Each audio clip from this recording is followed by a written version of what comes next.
En dehors de la gestion des bâtiments, un élément que je maîtrise également et dont on n'a pas parlé au départ, c'est que je suis géomètre expert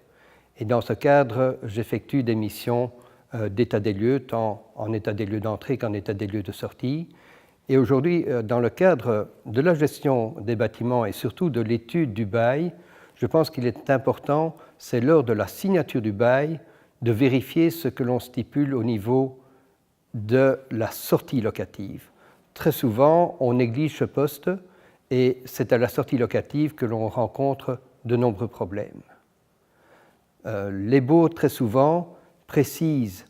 que lors de la sortie locative, le locataire a l'obligation de remise en pristine état ou d'abandonner les lieux tels quels au profit du bailleur, mais également précise qu'il y a des indemnités au cas où les lieux ne sont pas remis en état dans leur état initial en fin de bail.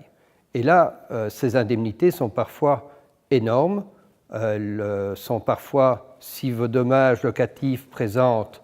mettons, 3 semaines de durée de travaux pour la remise en état, le bail stipule parfois que l'indemnité est d'un minimum d'1 mois et parfois précise également que cette indemnité est multipliée par 2, que tout mois entamé est un mois dû, multiplié par 2, et parfois augmenter des charges et des taxes. Donc il est très important lors de la signature du bail de négocier ce poste-là parce qu'à la sortie locative, c'est à ce moment-là que l'on paie les pots cassés.